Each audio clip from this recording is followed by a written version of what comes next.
ತುಂಬ ದಿನಗಳ ನಂತರ ಒಂದು ನ್ಯಾಷನಲ್ ನ್ಯೂಸ್ನೊಂದಿಗೆ ಶುರು ಮಾಡ್ತಾ ಇದ್ದೀವಿ ಇವತ್ತಿನ ನ್ಯೂಸ್ ಅವರ್ನ. 4-5 ದಿವಸ ಬರೀ ಬಳ್ಳಾರಿ ಡೆವಲಪ್ಮೆಂಟ್ ಆಯಿತು. ವೆಸ್ಟ್ ಬೆಂಗಾಲ್, ಪಶ್ಚಿಮ ಬಂಗಾಳದಲ್ಲಿ ಪಂಚರಾಜ್ಯದಲ್ಲಿ ಚುನಾವಣೆ ನಡೀತಾ ಇದೆ. ಅದರಲ್ಲಿ ವೆಸ್ಟ್ ಬೆಂಗಾಲ್ ಕೂಡ ಒಂದು. ಪಶ್ಚಿಮ ಬಂಗಾಳ, ಕೇರಳ, ತಮಿಳುನಾಡು, ಅಸ್ಸಾಂ, ಪುದುಚೇರಿಯಲ್ಲಿ ಎಲೆಕ್ಷನ್ ಇದೆ. ಏಪ್ರಿಲು ಬೇಡ ಮೇನಲ್ಲಿ ರಿಸಲ್ಟೇ ಬಂದು ಬಿಡಬಹುದು, ಇಷ್ಟು ನಿಮಗೆ ಗೊತ್ತಿದೆ. ಇಂಥಲ್ಲಿ ಇಡಿ ರೇಡು. ಮೊದಲೇ ಕೇಂದ್ರ ಸರ್ಕಾರ ಇಡಿ, CBI, IT ಬಳಸಿಕೊಂಡು ರಾಜಕೀಯ ವಿರೋಧಿಗಳನ್ನು ಹಣಿತಾ ಇದೆ ಅಂತ ಆರೋಪ ನಡೀತಾ ಇರುವಾಗ ಚುನಾವಣೆಯ ಹೊಸ್ತಿಲಲ್ಲಿರುವ ಒಂದು ರಾಜ್ಯದಲ್ಲಿ ಇಡಿ ರೇಡ್ ಆಗತ್ತೆ. ಇಡಿ ರೇಡ್ ಆಗಿದ್ದಾದರೂ ಯಾರ ಮೇಲೆ? ಐಪ್ಯಾಕ್ ಅನ್ನುವಂಥ ಒಂದು ಸಂಸ್ಥೆಯ ಮೇಲೆ. ಐಪ್ಯಾಕ್ ಸಂಸ್ಥೆ, ಅದರ ಮಾಲೀಕ ಪ್ರತೀಕ್ ಜೈನ್ ಅವರ ಮನೆ ಮೇಲೆ ಒಟ್ಟು 10 ಕಡೆ ಆಗಿದೆ ಇದು. ವೆಸ್ಟ್ ಬೆಂಗಾಲು ಮತ್ತು ಡೆಲ್ಲಿ ಸೇರಿದಂತೆ 10 ಪ್ರಿಮೈಸಿಸ್ಗಳ ಮೇಲೆ, ಎಲ್ಲವೂ ಐಪ್ಯಾಕ್ ಮತ್ತು ಅದರ ಓನರ್ಗೆ ಸಂಬಂಧಿಸಿದ್ದು, ಪ್ರತೀಕ್ ಜೈನಿಗೆ ಸಂಬಂಧಿಸಿದ್ದು. ಐಪ್ಯಾಕ್ನ ಹಿನ್ನೆಲೆ ಸಂಕ್ಷಿಪ್ತವಾಗಿ ಹೇಳ್ಬಿಡ್ತೀನಿ. ಇದರ ಫೌಂಡರು ಹಂಗೆ ನೋಡಿದ್ರೆ ಪ್ರಶಾಂತ್ ಕಿಶೋರ್, ಬಿಹಾರ ಜನಸುರಾಜ್ ಪಕ್ಷ, ಎಲೆಕ್ಷನ್ ಸ್ಟ್ರಾಟಜಿಸ್ಟು, ರಾಜಕೀಯ ರಣತಂತ್ರಕ್ಕೆ ಒಂದು ಕಾರ್ಪೊರೇಟ್ ಸ್ಟ್ರಕ್ಚರ್ ಕೊಟ್ಟಂಥ ಜೀನಿಯಸ್ ಮೈಂಡ್ ಪ್ರಶಾಂತ್ ಕಿಶೋರ್. ಸ್ವತಃ ರಾಜಕೀಯಕ್ಕೆ ಇಳಿದಾಗ ಏನಾಯಿತು ಅನ್ನೋದು ಬೇರೆ ಕಥೆ. ಬಟ್ ರಾಜಕೀಯವನ್ನು ಕಾರ್ಪೊರೇಟ್ ಸ್ಟೈಲ್ನಲ್ಲಿ ತುಂಬ ಸ್ಟ್ರಕ್ಚರ್ಡ್ ಆಗಿ ಮಾಡಬಹುದು ಅನ್ನೋದನ್ನು ತೋರಿಸಿದಂಥ ವ್ಯಕ್ತಿ Prashant Kishor is one of the 4 founders of this IPAC. 4 ಅಂದರೆ FOUR 4 ಸಂಸ್ಥಾಪಕರ ಪೈಕಿ ಪ್ರಶಾಂತ್ ಕಿಶೋರ್ ಕೂಡ ಒಬ್ಬರು. ಒಂದು ಪ್ರಶಾಂತ್ ಕಿಶೋರು, ಈಗ ರೇಡಿಗೊಳಗಾಗಿರುವಂಥ ಪ್ರತೀಕ್ ಜೈನು, ಇನ್ನೊಬ್ಬರು ಕೃಷ್ಣರಾಜ ಸಿಂಹ ಅಂತ, ಇನ್ನೊಬ್ಬರು ವಿನೇಶ್ ಚಂದೇಲ್. ಈ 4 ಜನ ಸೇರಿಕೊಂಡು ಐಪ್ಯಾಕ್ ಶುರು ಮಾಡಿದ್ದು. ಈಗ ಪ್ರಶಾಂತ್ ಕಿಶೋರ್ ಅವ್ರದ್ದು ಐಪ್ಯಾಕ್ನಲ್ಲಿ ಏನೂ ಸ್ಟೇಕ್ಸ್ ಇಲ್ಲ ಅಂತ ಹೇಳ್ತಾರೆ. ಅದು ಬಿಡಿ, ಫೌಂಡಿಂಗ್ ಆಯಿತು, ಅದಾಯಿತು, ಇದಾಯಿತು. ಐಪ್ಯಾಕ್ಗೂ ಪಶ್ಚಿಮ ಬಂಗಾಳದ ತೃಣಮೂಲ ಕಾಂಗ್ರೆಸ್ ಸರ್ಕಾರಕ್ಕೂ ಒಂದು ಅವಿನಾಭಾವ ಸಂಬಂಧ ಇದೆ. ಈ ಸಂಬಂಧ ಭಾಳ ಹಿಂದೆನೇ ಶುರುವಾಗಿದೆ. 2021 ಎಲೆಕ್ಷನ್ನಲ್ಲಿ ಪೊಲಿಟಿಕಲ್ ಕನ್ಸಲ್ಟೆನ್ಸಿಗೆ ಅಂತ ಐಪ್ಯಾಕ್ ಪಶ್ಚಿಮ ಬಂಗಾಳದ TMC ಜೊತೆಗೆ ಒಂದು ಅಗ್ರಿಮೆಂಟ್ ಮಾಡಿಕೊಂತು.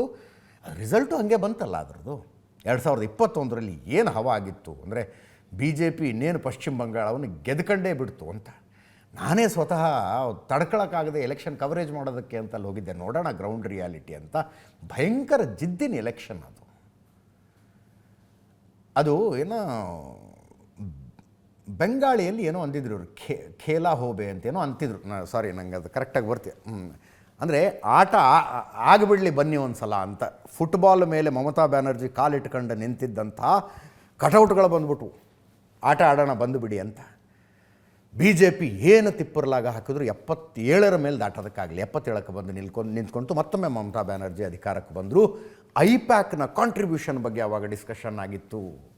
2013ರಲ್ಲಿ ಪ್ರಶಾಂತ್ ಕಿಶೋರ್ ಶುರು ಮಾಡಿದಂಥ ಈ ಐಪ್ಯಾಕ್ ಅನೇಕ ಪೊಲಿಟಿಕಲ್ ಪಾರ್ಟಿಗಳಿಗೆ ಅನೇಕ ರಾಜ್ಯಗಳಲ್ಲಿ ಎಲೆಕ್ಷನ್ ಸ್ಟ್ರಾಟಜಿ ಮಾಡೋದಕ್ಕೆ ಸಹಾಯ ಮಾಡಿತು. 2021ರಲ್ಲಿ 2019ರ ಲೋಕಸಭಾ ಚುನಾವಣೆಯಿಂದಲೂ ಇದು TMC ಜೊತೆ ಕೆಲಸ ಮಾಡ್ತಾ ಇತ್ತು. 2021ರಲ್ಲಿ ತೃಣಮೂಲ ಕಾಂಗ್ರೆಸ್ಗೆ ವಿಧಾನಸಭಾ ಚುನಾವಣೆಯಲ್ಲಿ ತಂದುಕೊಟ್ಟಂಥ ಗೆಲುವು ಐಪ್ಯಾಕನ್ನು, ತೃಣಮೂಲ ಕಾಂಗ್ರೆಸ್ಸನ್ನು, ಐಪ್ಯಾಕನ್ನು, ಪಶ್ಚಿಮ ಬಂಗಾಳ ಸರ್ಕಾರವನ್ನು ಬಹಳ ಹತ್ತಿರಕ್ಕೆ ತಂದುಬಿಟ್ಟು.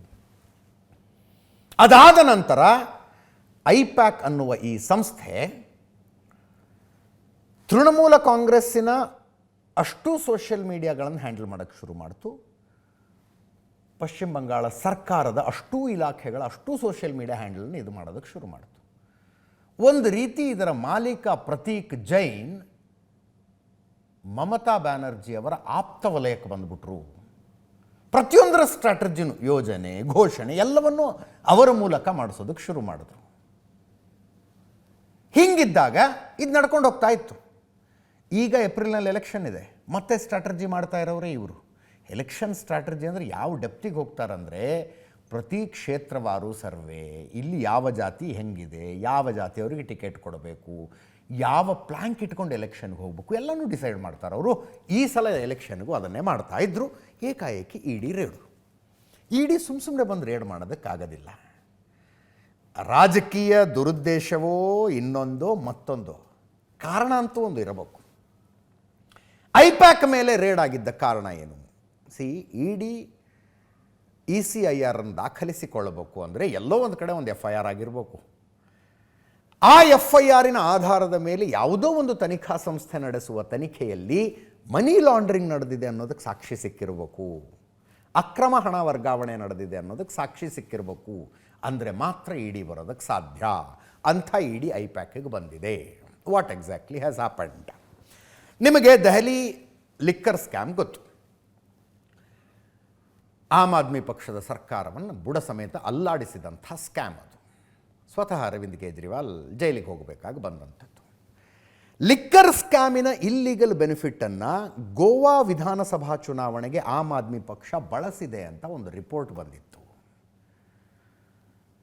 ಅಲ್ಲಿ ಹವಾಲಾ ಮೂಲಕ ಸಾಗಿಸಲಾಗಿದೆ ಅಂತ CBIನವರು ED ಅವ್ರನ್ನವರು ಒಂದು ಅಲಿಗೇಷನ್ ಮಾಡಿದರು. ಹವಾಲಾ ಮೂಲಕ ಗೋವಾದ ಎಲೆಕ್ಷನ್ಗೆ ಬಳಸಿದ್ದಾರೆ ಇದನ್ನು ಅಂತ. ಅದರ ತನಿಖೆ ಅದರ ಪಾಡಿಗೆ ಅದಾಗ್ತಾ ಇದೆ. ಅದರ ತನಿಖೆ, ಕೆಲವರು ಹೇಳ್ತಾರೆ ಅದರ ತನಿಖೆ ನಡೆಸ್ತಾ ಇದ್ದಾಗ ಬೆಳಕಿಗೆ ಬಂದ ಅಂಶ ಅಂತ. ಇನ್ನು ಕೆಲವರು ಹೇಳ್ತಾರೆ ಇಲ್ಲ ಬಂಗಾಳದಲ್ಲಿ ಒಂದು ಅಕ್ರಮ ಕಲ್ಲಿದ್ದಲು ಸಾಗಾಣಿಕೆ ಪ್ರಕರಣ ನಡೆದಿತ್ತು 2020ರಲ್ಲಿ, ಅದರ ತನಿಖೆ ನಡೆಸುವಾಗ ಅಂತ. But both are related. ಹೆಚ್ಚು ಮೂಲಗಳು ಹೇಳೋ ಪ್ರಕಾರ ಏನಾಗಿದೆ ಅಂದರೆ, ಆಮ್ ಆದ್ಮಿ ಪಕ್ಷ ಒಂದು ಲಿಕ್ಕರ್ ಸ್ಕ್ಯಾಮ್ ಮಾಡಿ ಲಿಕ್ಕರ್ ಸ್ಕ್ಯಾಮ್ನ ದುಡ್ಡನ್ನು ಗೋವಾದ ವಿಧಾನಸಭಾ ಚುನಾವಣೆಗಳಿಗೆ ಬಳಸಿತ್ತು. ಲಿಕ್ಕರ್ ಸ್ಕ್ಯಾಮ್ನ ತನಿಖೆ ಮಾಡ್ತಿದ್ದವ್ರು ಇಲ್ಲಿಗೆ ಬಂದರು. ಇಲ್ಲಿ ಗೋವಾದ ಎಲೆಕ್ಷನಿಗೆ ಮತ್ತೆಲ್ಲೆಲ್ಲಿಂದ ದುಡ್ಡು ಬಂದಿದೆ ಅಂತ ನೋಡ್ತಾ ಹೋದಾಗ ಪಶ್ಚಿಮ ಬಂಗಾಳದಿಂದನೂ ಬಂದಿದೆ ಅಂತ ಗೊತ್ತಾಯಿತು. ಅದನ್ನು ಬೆನ್ನತ್ಕೊಂಡು ಹೋದಾಗ ಅಲ್ಲಿ ಕಲ್ಲಿದ್ದಲು ಗಣಿಗಾರಿಕೆ ಅಂದರೆ ಅಕ್ರಮ ಗಣಿಗಾರಿಕೆ, ಕಲ್ಲಿದ್ದಲು ಗಣಿಗಳಿಂದ ಕಲ್ಲಿದ್ದಲನ್ನು ಕದ್ದು ಕೆಲವು ಕಂಪನಿಗಳಿಗೆ ಮಾರೋದು, ಕದ್ದು ಮಾಲಾಗಿದ್ದರಿಂದ ನೀವು ಆನ್ ರೆಕಾರ್ಡ್ ಮಾರೋದಕ್ಕಾಗೋದಿಲ್ಲ. ಮಾರೋದನ್ನು ಕಳ್ಳು ಮಾಲು ಅಂತಲೇ ಮಾರೋದು. ಬ್ಯಾಂಕ್ನಲ್ಲಿ ದುಡ್ಡು ತಗೊಳ್ಳೋದಕ್ಕೆ ಬರೋದಿಲ್ಲ, ಕ್ಯಾಶ್ನಲ್ಲಿ ದುಡ್ಡು ತಗೊಳ್ಳೋದಕ್ಕೆ. ಆ ಕ್ಯಾಶ್ನಲ್ಲಿ ತೆಗೆದುಕೊಂಡಂಥ ದುಡ್ಡನ್ನು ಹವಾಲಾ ಮೂಲಕ ಸಾಗಿಸಬೇಕು. ಆಮ್ ಆದ್ಮಿ ಪಕ್ಷಕ್ಕೆ ಲಿಕ್ಕರ್ ಸ್ಕ್ಯಾಮ್ನಲ್ಲಿ ಹವಾಲಾ ಮೂಲಕ ಗೋವಾಕ್ಕೆ ದುಡ್ಡು ಕಳಿಸಿದ್ದು, ಪ್ಲಸ್ ಈ ಕಲ್ಲಿದ್ದಲು ಸ್ಕ್ಯಾಮ್ನಲ್ಲಿ ಹವಾಲಾ ಮೂಲಕ ಗೋವಾಕ್ಕೆ ದುಡ್ಡು ಕಳಿಸಿದ್ದು ಒಬ್ಬನೇ ವ್ಯಕ್ತಿ ಅಂತ ಕೇಸಿರೋದಿತ್ತು, ಅನೂಪ್ ಮಜಿ ಅನ್ನುವಂಥ ವ್ಯಕ್ತಿ. ಅದರ ತನಿಖೆ ನಡೆಸ್ತಾ ಹೋದರೆ ಅನೂಪ್ ಮಜಿ ಐಪ್ಯಾಕ್ ಸಂಸ್ಥೆಗೂ ಹವಾಲಾ ರ್ಯಾಕೆಟ್ ನಡೆಸಿಕೊಡ್ತಿದ್ದ ಅಂತ ಕೇಸ್ ಬಿಲ್ಡ್ ಆಗಿದೆ. ಹೆಚ್ಚಿನ ಮಾಹಿತಿಗಳು ಬರ್ತಾ ಇರೋದು ಹಾಗೆ, ಕೇಸ್ ಬಿಲ್ಡ್ ಆಗಿರೋದೇ ಹಾಗೆ. ಕಲ್ಲಿದ್ದಲು ದುಡ್ಡನ್ನು ಬೇರೆ ಬೇರೆ ಕಡೆ ಸಾಗಿಸಿದ್ದು, ಲಿಕ್ಕರ್ ಸ್ಕ್ಯಾಮ್ನ ದುಡ್ಡನ್ನು ಬೇರೆ ಬೇರೆ ಕಡೆ ಸಾಗಿಸಿದ್ದು ಅನೂಪ್ ಮಜಿ ಅನ್ನುವಂಥ ಒಬ್ಬನೇ ಹವಾಲಾ ಏಜೆಂಟ್, ಹವಾಲಾ ಆಪರೇಟರ್ ಅಂತ. ಈಗ ಅದಕ್ಕೆ ಸಂಬಂಧಪಟ್ಟಂತೆ ರೇಡ್ ಆಗ್ತಾ ಇದೆ. ಐಪ್ಯಾಕ್ ಇದರಲ್ಲಿ ಇನ್ವಾಲ್ವ್ ಆಗಿತ್ತು ಅಂತ. 2018ರಿಂದ 2020 ತನಕ ಐಪ್ಯಾಕನ್ನು ಅಕ್ರಮ ಹಣ ವರ್ಗಾವಣೆಗೂ ಬಳಸಿಕೊಳ್ಳಲಾಗಿದೆ. 20 ಕೋಟಿ ರೂಪಾಯಿ ದುಡ್ಡನ್ನು ಗೋವಾ ಎಲೆಕ್ಷನ್ಗೆ ಕಳಿಸಲಾಗಿತ್ತಂತೆ ಐಪ್ಯಾಕ್ ಮೂಲಕ. ಈ ಆಧಾರದ ಮೇಲೆ ರೇಡ್ ಆಯಿತು. ಇದರಿಂದ ಪಾಲಿಟಿಕ್ಸ್ ಇಲ್ವಾ? ಇಲ್ಲ ಅಂತ ಹೇಳಿದವರು ಒಂದು ಅಮಾಯಕರೇ ಆಗಿರ್ಬೇಕು. ಇದರಲ್ಲೇನು ಪಾಲಿಟಿಕ್ಸ್ ಇಲ್ಲ ಅಂತ ಹೇಳುವಂಥವ್ರು ಆಯಿತು. ಮತ್ತು ಪೊಲಿಟಿಕಲ್ ಹೈಡ್ರಾಮಾನೂ ಆಯಿತು. ನೋಡಿ, ಅಲ್ಲಿ ಮಮತಾ ಬ್ಯಾನರ್ಜಿ ಬಂದಿದ್ದು ಒಂದು ರಾಜ್ಯದ ಮುಖ್ಯಮಂತ್ರಿ ಕಾನ್ವಾಯ್ ಸಮೇತ ಹೊರಟುಬಿಟ್ರು. ಫಸ್ಟ್ ಬಂದಿದ್ದು ಎಲ್ಲಿ? ಪ್ರತೀಕ್ ಜೈನ್ ಮನೆಗೆ.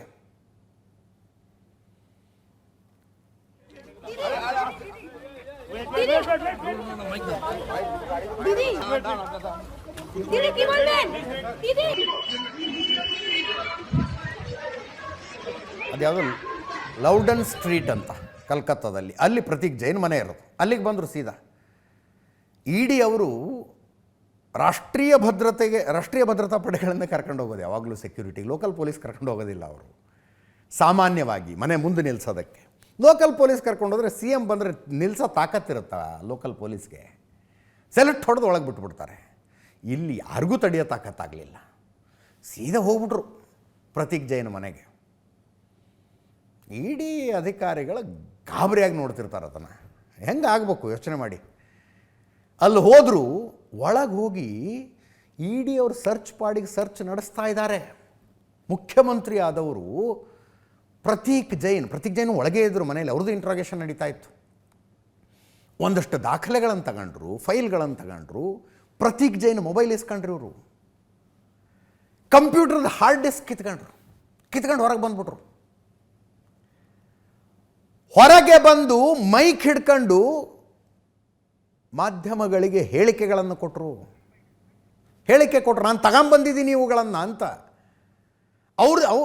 ಇವ್ರ ಜಸ್ಟಿಫಿಕೇಷನ್ ಏನಿದೆ ಅದರಲ್ಲಿ? ಇಡಿ ಅವರು ಕೋರ್ಟಿಗೆ ಹೋಗಿದ್ದಾರೆ, ನೆನಪಿರಲಿ. ನಮ್ಮ ತನಿಖೆಗೆ ಮುಖ್ಯಮಂತ್ರಿ ಅಡ್ಡ ಬಂದರು ಮತ್ತು ತನಿಖೆಗೆ ಬೇಕಾದ ಸಾಕ್ಷ್ಯಗಳನ್ನು ಹೊತ್ಕೊಂಡು ಹೋಗಿದ್ದಾರೆ ಅಂತ ಇ ಡಿ ಅವರು ಕೋರ್ಟ್ಗೆ ಹೋಗಿದ್ದಾರೆ. ಮಮತಾ ಬ್ಯಾನರ್ಜಿ ಹೇಳೋದೇನು, ಇದರಲ್ಲಿ ನಮ್ಮ ಮುಂದಿನ ಎಲೆಕ್ಷನ್ ಸ್ಟ್ರಾಟರ್ಜಿ ಇದೆ ಇದು ಅಂತ. ನಮ್ಮ ಸ್ಟ್ರಾಟರ್ಜಿ ತಿಳ್ಕೊಳ್ಳೋದಕ್ಕೆ ಇ ಡಿ ಅವರು ರೇಡ್ ಮಾಡಿದ್ದಾರೆ. ಈ ಸ್ಟ್ರಾಟರ್ಜಿ ತಗೊಂಡೋಗಿ ಬಿ ಜೆ ಪಿಯವ್ರು ಕೊಡ್ತಾರೆ ಅವರು ಅಂತ ಮಮತಾ ಬ್ಯಾನರ್ಜಿ ಅವ್ರ ಅಲಿಗೇಷನ್. ನಮ್ಮಲ್ಲಿ ಏನಾರು ಒಂದು ಸಣ್ಣದಾರ ನಾವೇ ಪೊಲಿಟಿಕಲ್ ಹೈಡ್ರಾಮಾ ಅಂತಿರ್ತೀವಿ. ಅಲ್ಲಿ ದಿನ ಬೆಳಗಾದರೆ ಬೃಹನ್ನಾಥ ನಾಟಕ ನೋಡ್ರಿ, ಪಶ್ಚಿಮ ಬಂಗಾಳದ ಜನ ನೋಡೋದು. ಇನ್ಯಾವ ಥರ ಕರ್ನಾಟಕದಲ್ಲಿ ಹಿಂಗೆಲ್ಲ ನೋಡೋದಕ್ಕಾಗತ್ತಾ? ಎಲ್ಲೋ ಮುಖ್ಯಮಂತ್ರಿಯೇ ನುಗ್ಗಿ ಬಿಡೋದು, ತನಿಖೆ ನಡೀತಾ ಇರೋ ಜಾಗದಿಂದ ಏನೋ ಹೊತ್ಕೊಂಡು ಹೋಗೋದು, ಹೊತ್ಕೊಂಡು ಹೋಗ್ತಾ ಇದ್ದೀನಿ ನೋಡಿ ಅಂತಂದು ಹೇಳಿಕೆಗಳನ್ನು ಕೊಡೋದು. ಎಲ್ಲರೂ ಕರ್ನಾಟಕದಲ್ಲಿ ನೋಡೋದಕ್ಕಾಗತ್ತಾ ಇದನ್ನು? ಇದು ಪ್ರತೀಕ್ ಜೈನ್ ಮನೆಯಿಂದ ಆಫೀಸ್ಗೆ ಹೋದ್ರು. ಅವರು ಆಫೀಸಿಂದ ಒಂದಷ್ಟು ಫೈಲ್ಗಳನ್ನು ಹೊತ್ಕೊಂಡು ಹೋದರು ಮಮತಾ ಬ್ಯಾನರ್ಜಿ. ಅವ್ರು ಹೇಳ್ತಾರಲ್ಲಿ ಬಿ ಜೆ ಪಿ ಆಫೀಸ್ ಮೇಲೆ ನಾನು ರೇಡ್ ಮಾಡಿಸ್ಲಾ ಅಂತ. Central investigating agency B J P ಅವ್ರ ಕೈಯಲ್ಲಿದ್ದಾವೆ, ಸ್ಟೇಟ್ ಇನ್ವೆಸ್ಟಿಗೇಟಿಂಗ್ ಏಜೆನ್ಸಿ ನನ್ನ ಕೈಯಲ್ಲಿದೆಯಲ್ಲ ಅಂತಾರವರು. ಪೊಲೀಸು, ನಮ್ಮ ಲೋಕಾಯುಕ್ತದಂಥ ಇನ್ನೊಂದು ಯಾವುದೋ ಅಲ್ಲಿ ಆ್ಯಂಟಿ ಕರಪ್ಷನ್ ಬ್ಯೂರೋ, ಅವ್ರನ್ನ ಬಿಟ್ಟು ಬಿ ಜೆ ಪಿ ಆಫೀಸ್ ಮೇಲೆ ನಾನು ರೇಡ್ ಮಾಡಿಸ್ಲಾ ಮಮತಾ ಬ್ಯಾನರ್ಜಿ ಪ್ರಶ್ನೆ. ಅವರು SIR ಒಂದನ್ನು ಪ್ರಸ್ತಾಪ ಮಾಡಿದ್ರು. SIRನಲ್ಲಿ ಬಂಗಾಳಿಗಳ ಹೆಸರುಗಳನ್ನು ಡಿಲೀಟ್ ಮಾಡಿದ್ದಾರೆ ಅಂತ. SIRದು ಒಂದು ಅಪ್ಡೇಟ್ ಇದೆ, ಕೊಡಬೇಕು ನಿಮಗೆ. 12 ರಾಜ್ಯಗಳು ಮತ್ತು ರಾಜ್ಯ ಕೇಂದ್ರ ಆಡಳಿತ ಪ್ರದೇಶ ಸೇರಿ 12 ಕಡೆ SIRನ ಇನಿಷಿಯಲ್ ಪ್ರಾಸೆಸ್ ಮುಗೀತು. ನಂಬರ್ಸ್ ಕೇಳಿದ್ರೆ ಗಾಬರಿ ಆಗಿಬಿಡ್ತೀರಿ ನೀವು. 9 ರಾಜ್ಯ 3 ಕೇಂದ್ರಾಡಳಿತ ಪ್ರದೇಶ ಸೇರಿಸಿ 6.5 ಕೋಟಿ ಮತದಾರರ ಹೆಸರುಗಳನ್ನು ತೆಗೆದು ಹಾಕಲಾಗಿದೆ. 6.5 ಕೋಟಿ ಮತದಾರರ ಹೆಸರುಗಳನ್ನು. ಇದು ಎಲೆಕ್ಷನ್ ಕಮಿಷನ್ ಮೇಲೆ ಆರೋಪ ಅಲ್ಲ. ಎಲೆಕ್ಷನ್ ಕಮಿಷನ್ ಓಪನ್ ಚಾಲೆಂಜ್ ಮಾಡುತ್ತೆ. ಒಬ್ಬ ಅರ್ಹ ಮತದಾರರನ್ನು ತೆಗೆದಿದ್ದರೆ ನಮ್ಮ ಹತ್ರ ಅರ್ಜಿ ತಗೊಂಬನ್ನಿ ಇಲ್ಲಿ ಅಂತ. 6.5 ಕೋಟಿ ಜನ ಅನರ್ಹರು ಮತದಾರರ ಪಟ್ಟಿಯಲ್ಲಿದ್ದರು. ಅನರ್ಹರು ತುಂಬ ಜನ ಅದನ್ನು ಅಕ್ರಮ ವಲಸಿಗರು ಅಂತ ಹೇಳ್ತಾರೆ. ಅಕ್ರಮ ವಲಸಿಗರು ಅಂತ ಅಲ್ಲ, ಅದು ಅನರ್ಹರು ಅನ್ಕೊಳ್ಳಿ. ಇವರಲ್ಲಿ ಒಂದಷ್ಟು ಸಂಖ್ಯೆ ಅಕ್ರಮ ವಲಸಿಗರದ್ದು ಇತ್ತು. ಅಕ್ರಮ ವಲಸಿಗರದ್ದು. ಟೋಟಲ್ಲು 9 ರಾಜ್ಯಗಳು ಮತ್ತು 3 ಕೇಂದ್ರಾಡಳಿತ ಪ್ರದೇಶ ಸೇರಿ ಇದುವರೆಗೂ ಇದ್ದ ವೋಟರ್ ಲಿಸ್ಟಲ್ಲಿ 50,90,00,000 ಜನ ಇದ್ದರು. 50,90,00,000 ಮತದಾರರು ಅಂದರೆ ಅರ್ಧಕ್ಕರ್ಧ ಮತದಾರರ SIR ಆಗಿದೆ ಈಗ. 50,90,00,000 ಮತದಾರರಿದ್ದರು. SIR ಪ್ರಕ್ರಿಯೆ ಮುಗಿದಾಗ ಉಳ್ಕೊಂಡಿರೋರು 44,40,00,000. 44,40,00,000 ಮತದಾರರು ಉಳ್ಕೊಂಡಿದ್ದಾರೆ. 6.5 ಕೋಟಿ. ಯಾವ್ಯಾವ ರಾಜ್ಯ? ಉತ್ತರ ಪ್ರದೇಶ, ಪಶ್ಚಿಮ ಬಂಗಾಳ, ರಾಜಸ್ಥಾನ, ತಮಿಳುನಾಡು, ಕೇರಳ, ಮಧ್ಯಪ್ರದೇಶ, ಗುಜರಾತ್, ಗೋವಾ, ಛತ್ತೀಸ್ಗಢ. ಈ SIR ಪ್ರಕ್ರಿಯೆಗೆ INDA ಮೈತ್ರಿಕೂಟ ಆ್ಯಸ್ ಅ ಹೋಲ್ ವಿರೋಧಿಸ್ತಾ ಇದೆ, ನೆನಪಿರಲಿ ನಿಮಗೆ. ಆದರೆ SIR ನಡೀತಾ ಇರುವ ರಾಜ್ಯಗಳ ಪೈಕಿ ಯಾರ್ಯಾರು ಅಧಿಕಾರದಲ್ಲಿದ್ದಾರೆ ಅಂತ ನೋಡಿ ಒಂದು ಸಲ. ಉತ್ತರ ಪ್ರದೇಶ BJP ಇದೆ, ರಾಜಸ್ಥಾನ BJP ಇದೆ, ಮಧ್ಯಪ್ರದೇಶ BJP ಇದೆ, ಗುಜರಾತ್ BJP ಇದೆ. ಉಳಿದಂತೆ INDA ಮೈತ್ರಿಕೂಟದ ಪಕ್ಷಗಳಿರೋದು ಪಶ್ಚಿಮ ಬಂಗಾಳ, ತಮಿಳುನಾಡು, ಕೇರಳ, ಛತ್ತೀಸ್ಗಢದಲ್ಲಿ. ಇಲ್ಲಿ ಗೋವಾದಲ್ಲೂ ಇದೆ. ಗೋವಾದಲ್ಲಿ BJP ಇದೆ. ಕೇಂದ್ರಾಡಳಿತ ಪ್ರದೇಶ ಅಂಡಮಾನ್ ನಿಕೋಬಾರ್, ಲಕ್ಷದ್ವೀಪ ಮತ್ತು ಪುದುಚೇರಿಯಲ್ಲೂ SIR ಆಗಿದೆ. ಸ್ಟೇಟ್ ವೈಸ್ ಹೇಳ್ಬಿಡ್ತೀನಿ ನಿಮಗೆ ಬ್ರೇಕ್ಗಿಂತ ಮುಂಚೆ ಕ್ವಿಕ್ಕಾಗಿ. 50,90,00,000 ಮತದಾರರು ಮೊದಲಿದ್ದರು, ಈಗ ಉಳ್ಕೊಂಡಿರೋರು 44,40,00,000. ಈ ಪೈಕಿ ಉತ್ತರ ಪ್ರದೇಶದಲ್ಲಿ 2,89,00,000 ಮತದಾರರ ಹೆಸರುಗಳನ್ನು ಕೈಬಿಡಲಾಗಿದೆ. 2,89,00,000. ಉತ್ತರ ಪ್ರದೇಶ 15,40,00,000 ಇದ್ದವರು 12,55,00,000 ಬಂದರು ಈಗ ಅಲ್ಲಿ ವೋಟರ್ಸ್ ಸಂಖ್ಯೆ. ಮಧ್ಯಪ್ರದೇಶ 5,74,00,000 ಮೊದಲಿತ್ತು. SIR ಆದಮೇಲೆ 5,31,00,000 ಉಳ್ಕೊಂಡಿದ್ದಾರೆ. 42,74,000 ಮತದಾರರ ಹೆಸರುಗಳನ್ನು ಡಿಲೀಟ್ ಮಾಡಲಾಗಿದೆ. ತಮಿಳುನಾಡು 6,41,00,000 ಮತದಾರರಿದ್ದರು, ಈಗ 5,43,00,000 ಉಳ್ಕೊಂಡಿದ್ದಾರೆ. 98,00,000 ಮತದಾರರನ್ನು ಮತದಾರರ ಪಟ್ಟಿಯಿಂದ ಕೈಬಿಟ್ಟಿದ್ದಾರೆ. ರಾಜಸ್ಥಾನ 5,46,00,000 ಇದ್ದವರು 5,04,00,000 ಬಂದಿದ್ದಾರೆ. 42,00,000 ಮತದಾರರನ್ನು ಪಟ್ಟಿಯಿಂದ ಕೈಬಿಟ್ಟರು. ಕೇರಳ 2,78,00,000 ಇತ್ತು, 2,54,00,000 ಇಳಿದಿದೆ. ಈಗ 24,00,000 ಮತದಾರರ ಹೆಸರು ಡಿಲೀಟ್. ಗುಜರಾತ್ 5,08,00,000 ಮೊದಲಿತ್ತು, ಈಗ 4,34,00,000 ಇಳಿದಿದೆ. 74,00,000 ಮತದಾರರ ಹೆಸರು ಡಿಲೀಟ್ ಮಾಡಲಾಗಿದೆ. ಪಶ್ಚಿಮ ಬಂಗಾಳ 7,66,00,000 ಇತ್ತು, ಈಗ 7,08,00,000 ಉಳ್ಕೊಂಡಿದೆ. 58,00,000 ಮತದಾರರ ಹೆಸರು ಡಿಲೀಟ್. ಗೋವಾ 11,85,000 ಇತ್ತು, ಈಗ 10,84,000 ಉಳ್ಕೊಂಡಿದೆ. 1,00,000 ಮತದಾರರ ಹೆಸರು ಡಿಲೀಟು. ಛತ್ತೀಸ್ಗಢ 2,12,00,000 ಇದ್ದದ್ದು 1,84,00,000 ಇಳಿದಿದೆ. 28,00,000 ಡಿಲೀಟು. ಡಿಲೀಟ್ ಆದವರ ಪೈಕಿ ನಾನು ಆಗಲೇ ಹೇಳಿದೆ, ಎಲ್ಲರನ್ನೂ ಅಕ್ರಮ ವಲಸಿಗರು ಅಂತ ಕರಿಬೇಡಿ. ಸತ್ತು ಹೋಗಿರ್ತಾರೆ, ಏನೋ ಕಾರಣಕ್ಕೆ ಹಾಗೆ ಉಳ್ಕೊಂಬಿಟ್ಟಿರುತ್ತೆ, ಅವ್ರ ಸಂಖ್ಯೆನೇ ಜಾಸ್ತಿ ಇರೋದು. ಇನ್ಯಾರೋ ಪರ್ಮನೆಂಟ್ಲಿ ಶಿಫ್ಟ್ ಆಗಿಬಿಟ್ಟಿರ್ತಾರೆ, ಅಲ್ಲಿಂದ ಪರ್ಮನೆಂಟ್ಲಿ ಶಿಫ್ಟ್, ಹೆಸರು ಉಳ್ಕೊಂಡಿರ್ತವೆ, ಡಿಲೀಟ್ ಮಾಡಿ ಅದನ್ನು ಅಂತ. ಮತ್ತಾರೋ ಸರ್ ನಾವು ನಮ್ಮ ಊರು ಅದು ಸರ್, ಅಲ್ಲೂ ಒಂದು ಲಿಸ್ಟಲ್ಲಿ ಹೆಸರಿದೆ, ನಾವು ಈ ಊರಿಗೆ ದುಡ್ಕೊಂಡು ತಿನ್ನಕ್ಕೆ ಬಂದಿದ್ದೀವಿ, ನೌಕರಿಗೆ ಬಂದಿದ್ದೀವಿ, ವ್ಯಾಪಾರಕ್ಕೆ ಬಂದಿದ್ದೀವಿ, ಇಲ್ಲೂ ಹೆಸರಿದೆ, ಎರಡೆರಡು ಕಡೆ ಹೆಸರಿದೆ, ಒಂದು ಕಡೆ ಡಿಲೀಟ್ ಮಾಡಿ. ಉಳಿದವರು ಅನರ್ಹ ಮತದಾರರು. ಉಳಿದವರನ್ನು ಬೇಕಿದ್ದರೆ ನೀವು ಅಕ್ರಮವಾಗಿ ಹೆಸರು ಸೇರಿಸಿಕೊಂಡವರು ಅಂತ ಹೇಳಬಹುದು. ಅಷ್ಟು ಜನ ಆಗಿದ್ದಾರೆ, ಎಲ್ಲ ಸೇರಿ ಇಷ್ಟು ಜನ ಆಗಿದ್ದಾರೆ, ಆ ಹೆಸರುಗಳನ್ನು ಡಿಲೀಟ್ ಮಾಡಲಾಗಿದೆ. Huge number it is. ಉಳಿದ ರಾಜ್ಯಗಳಲ್ಲೂ ಶುರುವಾಗತ್ತೆ, ಆಗಲಿ ಆದಷ್ಟು ಬೇಗ. ನ್ಯಾಷನಲ್ ನ್ಯೂಸ್ ನೋಡಿದರೆ ಇಂಟರ್ನ್ಯಾಷನಲ್ ನೋಡ್ಕೊಂಡು ಆಮೇಲೆ ಸ್ಟೇಟ್ ನ್ಯೂಸಿಗೆ ಬರೋಣ. ಡೊನಾಲ್ಡ್ ಟ್ರಂಪ್ ಸಾಹೇಬರು ವೆನಿಜುವೆಲಾಗೆ ಮಿಲಿಟ್ರಿ ಕಳಿಸಿ ಅದರ ಅಧ್ಯಕ್ಷನನ್ನೇ ಕಿಡ್ನ್ಯಾಪ್ ಮಾಡಿಸ್ಬಿಟ್ರು. ಕಿಡ್ನ್ಯಾಪ್ ಅಂದರೆ ಇನ್ನೇನಂತೀರ ಅದಕ್ಕೆ, ಕಿಡ್ನ್ಯಾಪ್ ಮಾಡಿಸ್ಬಿಟ್ರು. ಒಂದು ಕಾರಣ ಇತ್ತು, ಒಪ್ಕೋತೀವೋ ಬಿಡ್ತೀವೋ that is secondary. Drug cartel ನಡೆಸ್ತಾರೆ ಅಮೇರಿಕಕ್ಕೆ ವೆನಿಜುವೆಲಾದಿಂದ ಡ್ರಗ್ ಬರುತ್ತೆ, ನೀವು ನಿಮ್ಮ ದೇಶ ಸರಿಯಾಗಿ ನಡೆಸ್ತಿಲ್ಲ, ನಿಮ್ಮ ದೇಶದ ಜನ ಎಲ್ಲ ನಮ್ಮ ದೇಶದಲ್ಲಿ ಅಕ್ರಮವಾಗಿ ಬರ್ತಾ ಇದ್ದಾರೆ, ಅದಕ್ಕೆ ನಾವು ಇದನ್ನು ಮಾಡ್ತೀವಿ. ಓಕೆ, ಒಂದು ಕಾರಣ. ಟ್ರಂಪ್ಗಿಂತ ಮುಂಚೆ ಅಮೇರಿಕ ಈ ಬಾಸಿಸಮ್ ನಡೆಸ್ಕೊಂಡು ಬಂದಿದೆ ಪ್ರಪಂಚದಲ್ಲಿ. ಅಲ್ಲಿ 9/11 ಅಟ್ಯಾಕ್ ಆಯಿತು. 9/11 ಅಟ್ಯಾಕ್ನ ಕೇಂದ್ರ ಇದ್ದದ್ದು ಅಫ್ಘಾನಿಸ್ತಾನ, ನಾವು ಬಿನ್ ಲಾಡೆನ್ ಮಾಡಿದ್ದು, ಅಲ್ ಖೈದಾದವ್ರು ಮಾಡಿದ್ದು, ನಾವು ಅದನ್ನು ನಾಶ ಮಾಡ್ತೀವಿ ಅಂಥೇಳಿ ಅಫ್ಘಾನಿಸ್ತಾನಕ್ಕೆ ಬಂದರು, ಒಂದು ಕಾರಣ ಇತ್ತು. ಸದ್ದಾಮ್ ಹುಸೇನು ಅಮೇರಿಕದ ವಿರುದ್ಧ ವೆಪನ್ಸ್ ಆಫ್ ಮಾಸ್ ಡಿಸ್ಟ್ರಕ್ಷನ್ ಮಾಡಿ ಇಟ್ಕೊಂಡಿದ್ದಾನೆ, ಅವನು ಬಿಡೋದಿಲ್ಲ, ನಾವು ಇರಾಕಿಗೆ ಹೋಗ್ತೀವಿ, ಒಂದು ಕಾರಣ ಅಂತ ಕೊಟ್ಟರು. ಲಿಬಿಯಾದ ಗಡಾಫಿ ಅಮೇರಿಕದ ವಿರುದ್ಧ ಇದ್ದಾನೆ, ಆತನನ್ನು ನಾವು ಉಚ್ಚಾಟನೆ ಮಾಡ್ತೀವಿ, ತೆಗೆದು ಹಾಕ್ಬಿಡ್ತೀವಿ, ಒಂದು ಕಾರಣ ಇತ್ತು. ಓಪನ್ನಾಗಿ ಕಾರಣ ಇಲ್ಲದೆ ಹೋದರೂ ಬಾಂಗ್ಲಾದೇಶದಲ್ಲಿ ಫೇವರೇಬಲ್ ಸರ್ಕಾರ ಇಲ್ಲ, ಅಲ್ಲಿ ಅಸಮಾಧಾನಗೊಂಡವ್ರನ್ನ ಭಡಕಾಯಿಸಿ ನಾವೇನೋ ಒಂದು ಮಾಡಿಸ್ತೀವಿ. ಶ್ರೀಲಂಕಾ ಚೈನಾಕ್ಕೆ ಹತ್ರ ಆಗ್ತಿದೆ, ನಾವು ಅದರ ಸರ್ಕಾರ ಪಲ್ಟಿ ಮಾಡಿಸ್ತೀವಿ. ಒಂದು ಏನೋ ಕಾರಣ ಇಟ್ಕೊಂಡು ಏನೋ ಮಾಡ್ಕೊಂಬಂದ್ರಿ ಇವರು. ಕಾರಣವನ್ನು ಜಗತ್ತು ಒಪ್ಪತ್ತೋ ಬಿಡುತ್ತೋ ಅಮೇರಿಕ ಯಾವತ್ತೂ ತಲೆನೇ ಕೆಡಿಸ್ಕೊಳ್ಳಿಲ್ಲ. ಡೈರೆಕ್ಟ್ಲಿ ಇನ್ಡೈರೆಕ್ಟ್ಲಿ ಏನೇನು ಮಾಡ್ಬೋದೋ ಪ್ರಪಂಚದಾದ್ಯಂತ ಮಾಡ್ಕೊಂಡು ಬಂದರು. ಅಲ್ಲೊಂದು ಡೀಪ್ ಸ್ಟೇಟ್ ಅನ್ನುವ ವ್ಯವಸ್ಥೆ ಇದೆ ಅಮೇರಿಕದಲ್ಲಿ. ಯಾವ ದೇಶದ ಸರ್ಕಾರವನ್ನು ರಾತ್ರಿ ಕಳೆದು ಬೆಳಗಾಗುವಷ್ಟರಲ್ಲಿ ನಾವು ಉಲ್ಟಾ ಮಾಡಿ ಹಾಕ್ತೀವಿ ಅನ್ನುವ ಲೆವೆಲ್ಗೆ ಬೆಳೆದಿದ್ದಾರೆ ಅವರು. ಭಾರತದಲ್ಲೂ ಮಾಡೋದಕ್ಕೆ ಬಯಸ್ತಾ ಇದ್ದಾರೆ, ಅದು ಸಾಧ್ಯ ಆಗ್ತಿಲ್ಲ ಅಷ್ಟೇ. ಡೀಪ್ ಸ್ಟೇಟ್ ವ್ಯವಸ್ಥೆ. ಜನ್ಸಿಗಳನ್ನ ಇಟ್ಕೊಂಡು ನೇಪಾಳದಲ್ಲಿ ಮಾಡಿದ್ರು. ಅದಕ್ಕೆಲ್ಲ ಒಂದೊಂದು ಕಾರಣ ಇತ್ತು. ಆ ದೇಶ ನಮ್ಮ ಫೇವರೇಬಲ್ ಆಗಿಲ್ಲ, ಸರ್ಕಾರ ನಮಗೆ ಫೇವರೇಬಲ್ ಆಗಿಲ್ಲ, ನಮ್ಮ ವಿರುದ್ಧ ಏನೋ ಮಿಲಿಟ್ರಿ ಮಸಲತ್ತು ಮಾಡ್ತಿದ್ದಾರೆ, ನಮ್ಮ ದೇಶದಲ್ಲಿ ಡ್ರಗ್ಸ್ ನುಗ್ಗಿಸ್ತಿದ್ದಾರೆ, ಏನೋ ಒಂದು ಕಾರಣ. ಅಂಥ ಯಾವ ಕಾರಣವೂ ಇಲ್ಲದೆ ಗ್ರೀನ್ಲ್ಯಾಂಡ್ ಬೇಕು ಅಂತ ಕೂತ್ಕೊಂಡಿದ್ದಾರೆ ಡೊನಾಲ್ಡ್ ಟ್ರಂಪ್ ಸಾಹೇಬರು. ಗ್ರೀನ್ಲ್ಯಾಂಡ್ ಬೇಕು ಅಂತ. ನಿಮಗೆ ಯಾಕೆ ಬೇಕು? ಬೇಕು ನಮಗೆ ಅಷ್ಟೇ. ಈ ಲೆವೆಲಿಗೆ ಬಂದಿದೆ ರೀ ಆ ದೇಶ. ನಮಗೆ ಬೇಕಪ್ಪ ಗ್ರೀನ್ಲ್ಯಾಂಡು. ಯಾಕೆ ಬೇಕು? ಭದ್ರತೆಯ ದೃಷ್ಟಿಯಿಂದ ಬೇಕು. ಈ ಒಳ್ಳೆ ಕಥೆ ಆಯ್ತಲ್ಲ ಇದು. ಸೆಕ್ಯೂರಿಟಿ ದೃಷ್ಟಿಯಿಂದ ನಮಗದು ಇಂಪಾರ್ಟೆಂಟು, ಬೇಕು. ಸೆಕ್ಯೂರಿಟಿ ದೃಷ್ಟಿಯಿಂದ ನಾಳೆ ಭಾರತಕ್ಕೆ ಬಾಂಗ್ಲಾದೇಶ ಬೇಕು ಅನಿಸಿದರೆ ಬಾಂಗ್ಲಾದೇಶದ ಮೇಲೆ ನಾವು ಆ್ಯಕ್ಷನ್ ತಗೋತೀವಿ, ಮಿಲಿಟ್ರಿ ಆ್ಯಕ್ಷನ್ ಮಾಡ್ತೀವಿ ಅಂತ ಹೊರಟುಬಿಟ್ರೆ ಪ್ರಪಂಚ ನೋಡ್ಕೊಂಡು ಸುಮ್ಮನೆ ಇರುತ್ತಾ? ಸುಮ್ಮನೆ ಇರ್ತೇನೆ ರೀ ಪ್ರಪಂಚ ನೋಡ್ಕೊಂಡು. ಸೆಕ್ಯೂರಿಟಿ ದೃಷ್ಟಿಯಿಂದ ಭಾರತಕ್ಕೆ ಶ್ರೀಲಂಕಾ ಭಾಳ ಇಂಪಾರ್ಟೆಂಟಪ್ಪ, ನಮಗೆ ಬೇಕು ಅಂತ ಭಾರತ ಹೇಳ್ತಾ ಕೂತ್ಕೊಂಡ್ಬಿಟ್ರೆ. ವೆನಿಜುವೆಲಾ ಆದ ತಕ್ಷಣ ಅಂದರೆ ಡೊನಾಲ್ಡ್ ಟ್ರಂಪ್ ಅದು ಯಾವ ಅವಸರದಲ್ಲಿದ್ದಾರೆ ಅಂದರೆ ಇನ್ನೊಂದು ತಿಂಗಳು ಇರಿ ಅಂತಾರೆ ಅವರು. ಇನ್ನೊಂದು ತಿಂಗಳು ಇರಿ ಅಂತ. ವೆನಿಜುವೆಲಾದ ಬಗ್ಗೆ ಡೊನಾಲ್ಡ್ ಟ್ರಂಪ್ ಅದು ಏನೇ ಆರೋಪ ಮಾಡಲಿ, ಇವರು ಎಲ್ಲಿ ಹೆಚ್ಚು ಖನಿಜಗಳಿದ್ದಾವೆ, ಎಲ್ಲಿ ಪೆಟ್ರೋಲಿಯಂ ಇದೆ, ಆ ದೇಶದ ಬಗ್ಗೆನೇ ಇವರಿಗೆ ದೊಡ್ಡ ಸಮಸ್ಯೆ ಇರೋದು ಅಮೇರಿಕಕ್ಕೆ. Venezuela is the biggest producer of petroleum in the world.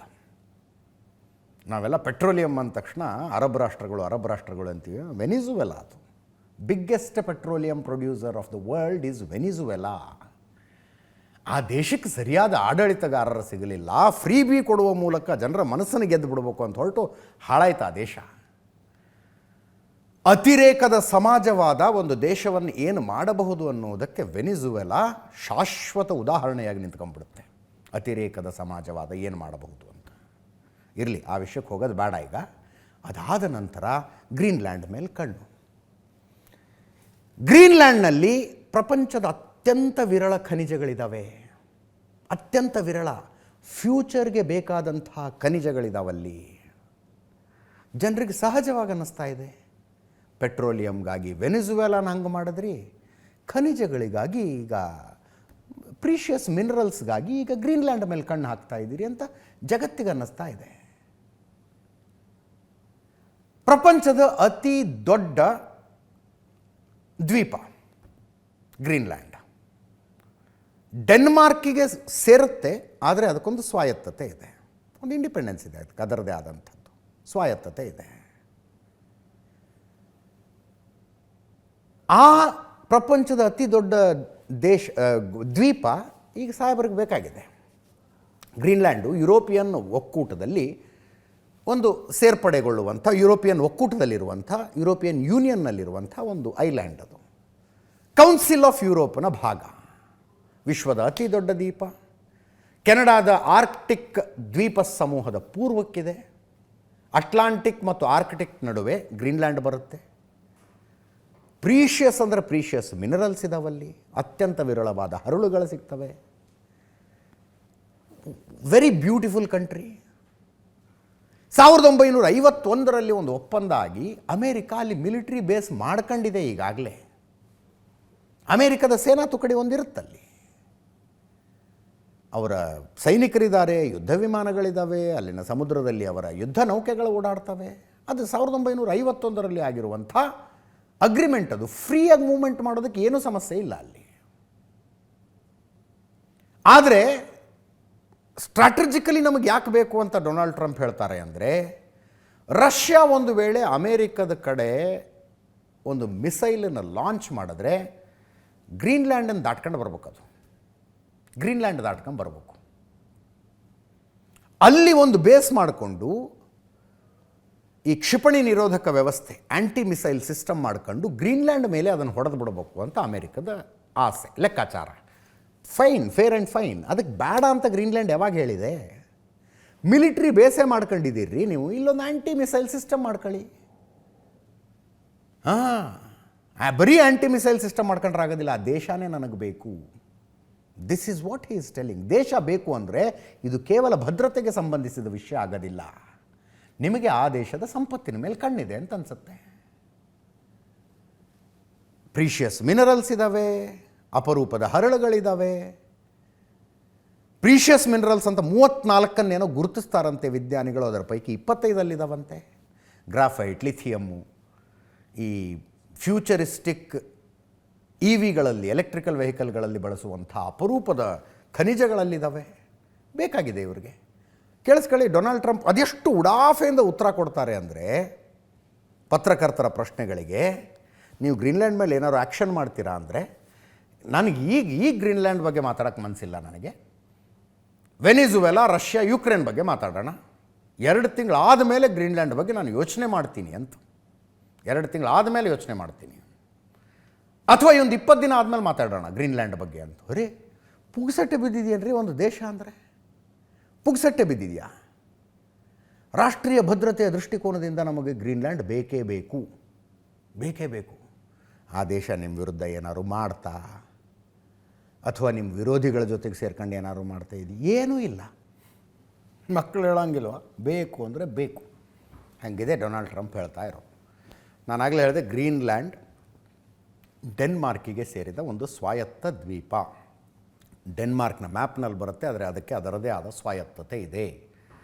ಏನಂಗಂದರೆ, article 370 ಅಬ್ರೋಗೇಟ್ ಆಗೋ ತನಕ ಭಾರತ ಕಾಶ್ಮೀರಕ್ಕೊಂದು ಸ್ವಾಯತ್ತತೆಯನ್ನು ಕೊಟ್ಟಿತ್ತಲ್ಲ, ಆ ರೀತಿಯ ಸ್ವಾಯತ್ತತೆ ಅದು. ಗ್ರೀನ್ಲ್ಯಾಂಡಿನ ಜನ ಡೆನ್ಮಾರ್ಕಿನ ವಿರುದ್ಧ ಏನೂ ಮಾಡೋದಿಲ್ಲ, ಅದರಿಂದ ಆ ಸ್ವಾಯತ್ತತೆ ನಡ್ಕೊಂಡು ಹೋಗಲಿ ಅಂತ ಡೆನ್ಮಾರ್ಕು ಬಯಸುತ್ತೆ. ಅನ್ಲೈಕ್ ಕಾಶ್ಮೀರದ ಥರ ಅಲ್ಲ, ಅಲ್ಲೊಂದು ಸ್ವಾಯತ್ತತೆ ಇದೆ. ಡೆನ್ಮಾರ್ಕಿಗೆ ತಮ್ಮ ಅಲಿಜೆನ್ಸನ್ನು ತೋರಿಸ್ಕೊಳ್ತಾರೆ ಗ್ರೀನ್ಲ್ಯಾಂಡಿನ ಜನ. ಟ್ರಂಪ್ ಇದೇ ಹಠ ಮುಂದುವರೆಸ್ಕೊಂಡು ನನಗೆ ಗ್ರೀನ್ಲ್ಯಾಂಡ್ ಬೇಕೇ ಬೇಕು ಅಂತ ಮಿಲಿಟ್ರಿ ಆ್ಯಕ್ಷನ್ ಏನಾದರೂ ಶುರು ಮಾಡಿದರೆ, ಗ್ರೀನ್ಲ್ಯಾಂಡಿಗೆ ತನ್ನನ್ನು ತಾನು ಮಿಲಿಟ್ರಿಲಿ ರಕ್ಷಿಸಿಕೊಳ್ಳೋ ತಾಕತ್ತಿಲ್ಲ. ಡೆನ್ಮಾರ್ಕ್ ಬಂದುಬಿಡುತ್ತೆ ತನ್ನ ಸ್ವಾಯತ್ತ ಪ್ರದೇಶವನ್ನು ರಕ್ಷಿಸಿಕೊಳ್ಳೋದಕ್ಕೆ. ಅಂದರೆ ಡೆನ್ಮಾರ್ಕ್ ಆ್ಯಸ್ ಅ ಹೋಲ್ ಕೂಡ ಗ್ರೀನ್ಲ್ಯಾಂಡನ್ನು ಡಿಫೆಂಡ್ ಮಾಡ್ಕೊಳ್ಳೋದಕ್ಕಾಗೋದಿಲ್ಲ. ಈಗ ನೋಡಿ, ಯುರೋಪಿಯನ್ ಒಕ್ಕೂಟ ಟ್ರಂಪ್ ವಿರುದ್ಧ ತಿರುಗಿಬಿತ್ತು. ಇಂಟ್ರೆಸ್ಟಿಂಗ್ಲಿ ಇವರೆಲ್ಲ ನ್ಯಾಟೋದಲ್ಲಿದ್ದಾರೆ. ಇಡೀ ಯುರೋಪಿಯನ್ ಒಕ್ಕೂಟ, ಅಮೇರಿಕ ನ್ಯಾಟೋದಲ್ಲಿದ್ದಾರೆ ಇವರು. ಇದು ಒಂದು ಗುಂಪಾಗಿ ರಷ್ಯಾದ ವಿರುದ್ಧ ಯುಕ್ರೇನನ್ನು ಬೆಂಬಲಿಸಿಕೊಂಡು ಹೋರಾಡ್ತಾ ಇರೋರು ಇವರು. ಇಡೀ ನ್ಯಾಟೋ ಒಕ್ಕೂಟ ಒಂದು ಗುಂಪಾಗಿ ರಷ್ಯಾದ ವಿರುದ್ಧ ಯುಕ್ರೇನನ್ನು ಬೆಂಬಲಿಸ್ತಾ ಇದ್ದಾರೆ. ಅದೇ ಗುಂಪಿನ ಒಬ್ಬ ಸದಸ್ಯನ ವಿರುದ್ಧ ಇನ್ನೊಬ್ಬ ಸದಸ್ಯ ನೀನು ನನಗೆ ಬೇಕು ಅಂತಿರೋದೀಗ. ಡೆನ್ಮಾರ್ಕು ನ್ಯಾಟೋದಲ್ಲಿದೆ, ಅರ್ಥಾತ್ ಗ್ರೀನ್ಲ್ಯಾಂಡು ನ್ಯಾಟೋದಲ್ಲಿದೆ, ಅಮೇರಿಕಾನೂ ನ್ಯಾಟೋದಲ್ಲಿದೆ. ನಾವೆಲ್ಲ ಸೇರಿ ಅವನ ವಿರುದ್ಧ ಬಡದಾಡೋಣ, ಬಟ್ ನಾನು ನಿನ್ನ ವಿರುದ್ಧವೂ ಬಡದಾಡ್ತೀನಿ ಅಂತ ಟ್ರಂಪ್ ಹೇಳ್ತಾ ಇರೋದೀಗ. ನ್ಯಾಟೋ ಸ್ಪಷ್ಟವಾಗಿ ಹೇಳ್ತಾ ಇದೆ ಇದಕ್ಕೆ ನಾವು ಅವಕಾಶ ಕೊಡೋದಿಲ್ಲ ಅಂತ. ಯುರೋಪಿಯನ್ ಯೂನಿಯನ್ ಸ್ಪಷ್ಟವಾಗಿ ಹೇಳ್ತಾ ಇದೆ ನಾವು ಇದಕ್ಕೆ ಅವಕಾಶ ಕೊಡೋದಿಲ್ಲ ಅಂತ. ಆರ್ಕ್ಟಿಕ್ ಭದ್ರತೆ ಯುರೋಪ್ಗೆ ಪ್ರಮುಖ ಆದ್ಯತೆಯಾಗಿ ಉಳಿದಿದೆ. ಇದು ಅಂತಾರಾಷ್ಟ್ರೀಯ ಅಟ್ಲಾಂಟಿಕ್ ಭದ್ರತೆಗೆ ನಿರ್ಣಾಯಕ. ಇದನ್ನು ನ್ಯಾಟೋ ಸ್ಪಷ್ಟಪಡಿಸ್ತಾ ಇದೆ. ವಿರೋಧಿಗಳನ್ನು ತಡೆಯೋದಕ್ಕೆ ಅನೇಕ ಮಿತ್ರ ರಾಷ್ಟ್ರಗಳ ಉಪಸ್ಥಿತಿಯಲ್ಲಿದೆ. ಗ್ರೀನ್ಲ್ಯಾಂಡ್ ಸೇರಿದಂತೆ ಡೆನ್ಮಾರ್ಕ್ ಸಾಮ್ರಾಜ್ಯ ನ್ಯಾಟೋದ ಭಾಗ. ಸಾರ್ವಭೌಮತ್ವ, ಸಮಗ್ರತೆ ಮತ್ತು ಗಡಿಗಳ ಉಲ್ಲಂಘನೆಯನ್ನು ನಾವು ತಡಿತೀವಿ. ಅಂದರೆ ಈ ತಡಿತೀವಿ ಅದರ ಅರ್ಥ ಯುದ್ಧ ಆಗದಾದ್ರೆ ಆಗಿಬಿಡಲಿ ಅನ್ನೋ ಲೆಕ್ಕಕ್ಕಿದೆ ಈ ಹೇಳಿಕೆ. 1951ರ ಡೆನ್ಮಾರ್ಕ್ ಸಾಮ್ರಾಜ್ಯ US ನಡುವಿನ ರಕ್ಷಣಾ ಒಪ್ಪಂದ ಗ್ರೀನ್ಲ್ಯಾಂಡ್ಗೆ ಸಂಬಂಧಿಸಿದ ನಿರ್ಧಾರಗಳನ್ನು ತೆಗೆದುಕೊಳ್ಳುವ ಹಕ್ಕು ಡೆನ್ಮಾರ್ಕ್ ಮತ್ತು ಗ್ರೀನ್ಲ್ಯಾಂಡಿನ ಜನರಿಗೆ ಮಾತ್ರ ಇದೆ ಅಂತ ಯುರೋಪಿಯನ್ ಯೂನಿಯನ್ ರಿಲೀಸ್ ಮಾಡಿರುವಂಥ ಹೇಳಿಕೆ. ನ್ಯಾಟೋ ಕೂಡ ಅದೇ ರೀತಿಯಾದಂಥ ಎಚ್ಚರಿಕೆಯನ್ನು ಕೊಡ್ತಾ ಇದೆ. ಅಂಥದ್ದೇ ಎಚ್ಚರಿಕೆಯನ್ನು ಈ ಮಧ್ಯದಲ್ಲಿ ನೋಡಿ, ವೆನಿಜುವೆಲಾದ ಕತೆ ಹೇಳಿದೆ ನಿಮಗೆ.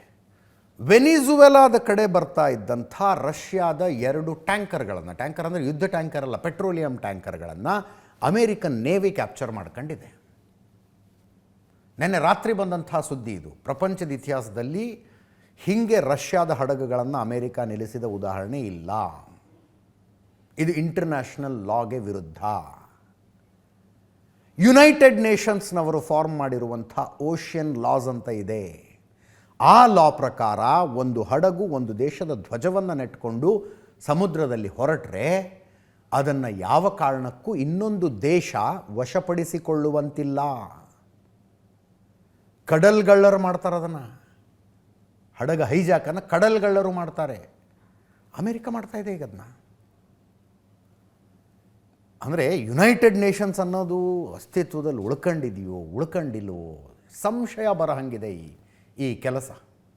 2 ಹಡಗುಗಳನ್ನು ಕೆಲವು ವೆಬ್ಸೈಟ್ಗಳಲ್ಲಿ ಮಾಹಿತಿ ನೋಡ್ತಾ ಇದ್ವಿ ನಾವು. 15 ದಿವಸ ಚೇಸಿಂಗ್ ನಡೆದಿದೆಯಂತೆ. ಅಮೇರಿಕದ ನೇವಿ ವೆಸಲ್ಲು ರಷ್ಯಾದ ಈ ಟ್ಯಾಂಕರ್ಗಳನ್ನು ಸಮುದ್ರದಲ್ಲಿ ಚೇಸ್ ಮಾಡ್ಕೊಂಡು ಹೋಗಿದ್ದಾವಂತೆ. ಅದು ನಿಜ ಆಗಿದ್ದರೆ ರಷ್ಯಾ ಕೂತ್ಕೊಂಡು ಏನು ಮಾಡ್ತಿತ್ತು ಅನ್ನೋದೊಂದು ಡೌಟ್ ಬರುತ್ತೆ. ಅವರು ಕೂತ್ಕೊಂಡು ಮಜಾ ನೋಡ್ತಿದ್ರು ಅವರು. ಇದು ಎಲ್ಲಿಗೆ ಹೋಗಿ ನಿಲ್ಲುತ್ತೆ ಅಂತ ನಾನು ಇಂಟ್ರಡಕ್ಷನ್ನಲ್ಲಿ ಹೇಳಿದೆ. ಎಲ್ಲಿ ಮನುಷ್ಯನಿಂದ 3ನೇ ವರ್ಲ್ಡ್ ವಾರ್ ಶುರುವಾಗ್ಬಿಡುತ್ತಾ ಅಂತ. ನೋ ಎಕ್ಸಾಜರೇಷನ್, ನಾನೇನು ಎಕ್ಸಾಜರೇಟ್ ಮಾಡಿ ಹೇಳ್ತಾ ಇಲ್ಲ. ಅದರ ಜೊತೆಗೆ ನೋಡಿ, ಭಾರತ ಮತ್ತು ಅಮೇರಿಕಕ್ಕೆ ನಡೀತಾ ಇದ್ದಂಥ ಟ್ಯಾರಿಫ್ ವಾರ್, ತೆರಿಗೆ ಯುದ್ಧ, ಅದೊಂದು ಹಂತಕ್ಕೆ ಬಂತು. ಮಾತುಕತೆಗಳು ನಡೀತಾ ಇದೆ. ಇನ್ನೇನು ಫೈನಲ್ ಆಗಿಬಿಡುತ್ತೆ. ಪಿಯೂಷ್ ಗೋಯಲ್ ಸೇರಿದಂತೆ ಅನೇಕರ ಆ ಹಿಂಟ್ಗಳನ್ನು ಕೊಟ್ಟರು. ಈಗ ನೋಡಿದ್ರೆ ಎಲ್ಲ ಉಲ್ಟಾ ಹೊಡೆಯಂಗಿದೆ. ಇದು 500% ಟ್ಯಾಕ್ಸ್ ಹಾಕಿಬಿಡುವ ಸಾಧ್ಯತೆಗಳು ಕಾಣಿಸ್ತಾ ಇದೆ. ರಷ್ಯಾದಿಂದ ಯಾರ್ಯಾರು ಆಯಿಲ್ ಖರೀದಿ ಮಾಡ್ತಿದ್ದಾರೋ ಆ ಎಲ್ಲ ದೇಶಗಳಿಗೆ ಅಮೇರಿಕ 500% ಟ್ಯಾಕ್ಸ್ ಹಾಕುವ ಸಾಧ್ಯತೆ ಇದೆ. ಅಂದರೆ ಚೈನಾ, ಭಾರತ ಸೇರಿದಂತೆ ಅನೇಕ ರಾಷ್ಟ್ರಗಳ ಮೇಲೆ, ಅಂದರೆ ಇವರೊಂದು ಮಸೂದೆನೇ ತರದು ಕೊಟ್ಟುಬಿಟ್ಟಿದ್ದಾರೆ ಇವರು ಅವರ ಪಾರ್ಲಿಮೆಂಟ್ ಅಥವಾ ಕಾಂಗ್ರೆಸ್ನಲ್ಲಿ. ಭಾರತ, ಚೀನಾ, ಬ್ರೆಜಿಲ್ಲು, ನೀವು ರಷ್ಯಾದಿಂದ ಆಯಿಲ್ ಖರೀದಿ ಮಾಡ್ತಿದ್ದೀರಲ್ಲಪ್ಪ, ನಿಮ್ಮ ವಸ್ತುಗಳನ್ನು ನಮ್ಮ ದೇಶದಲ್ಲಿ ತರಬೇಕು ಅಂದರೆ 500% ಟ್ಯಾಕ್ಸ್ ಕೊಡಿ ಅಂತ. Same process. ನಮ್ಮಲ್ಲಿ ಮಸೂದೆ ಮಂಡನೆ ಆಗುತ್ತೆ, ಅದರ ಮೇಲೆ ಚರ್ಚೆ ಆಗುತ್ತೆ, ವೋಟಿಂಗ್ ಆಗುತ್ತಲ್ಲ. ಮುಂದಿನ ವಾರ ವೋಟಿಂಗ್ ಆಗ್ತಾ ಇದೆ ಅಲ್ಲಿ. ನಿರ್ಬಂಧ ಮಸೂದೆ ಅಂತ ಹೆಸರಂತ ಅದಕ್ಕೆ. ಶತಾಯಗತಾಯ ರಷ್ಯಾದಿಂದ ಆಯಿಲ್ ಖರೀದಿ ಮಾಡುವುದನ್ನು ನಿಲ್ಲಿಸಬೇಕಾಗಿದೆ. ಭಾರತನೇ ಆಗಲಿ ಯಾವುದೇ ದೇಶ, ನೀವು ಆಯಿಲ್ ಖರೀದಿ ಮಾಡಬೇಡಿ. ಅಲ್ರಯ್ಯ, ನೀವು ಯುರೇನಿಯಂ ರಾ ಮಟೀರಿಯಲ್ ಖರೀದಿ ಮಾಡ್ತಿದ್ದೀರಾ ಅಂದರೆ ಹೌದಾ, ನನಗೆ ಗೊತ್ತಿಲ್ಲ ಅಂದ್ಬಿಟ್ಟಿದ್ರು ಟ್ರಂಪ್ ಈಗ ಒಂದು 3 ತಿಂಗಳ ಹಿಂದೆ. ಪತ್ರಕರ್ತರು ಪ್ರಶ್ನೆ ಕೇಳಿದ್ರು, ನೀವು ಅವ್ರಿಗೆ ಆಯಿಲ್ ಖರೀದಿ ಮಾಡಬೇಡಿ ಅಂತೀರಿ, ನೀವು ರಷ್ಯಾದಿಂದ ಯುರೇನಿಯಮನ್ನು ತಗೋತಾ ಇದ್ದೀರಲ್ಲ ರಾ ಮಟೀರಿಯಲ್ ಅಂದರೆ ಹೌದಾ, ನಂಗೆ ಅಷ್ಟು ಮಾಹಿತಿ ಇಲ್ಲ, ತಿಳ್ಕೊಂಡು ಹೇಳ್ತೀನಿ ಅಂದಿದ್ರು ಇದೇ ಸಾಹೇಬರು. ಪುಟಿನ್ ಹೇಳಿದರು ನಮ್ಮದೇ ತಗೋತಾ ಇದ್ದೀರಿ ನೀವು ಯುರೇನಿಯಮ್ಮನ್ನು ಅಂತ ರಷ್ಯಾದ ಅಧ್ಯಕ್ಷರು ಹೇಳಿದ್ರು ಅವ್ರಿಗೆ. ಈಗ 500% ಟ್ಯಾಕ್ಸ್ ಹೇರೋದಕ್ಕೆ ತಯಾರಾಗಿದ್ದಾರಂತೆ.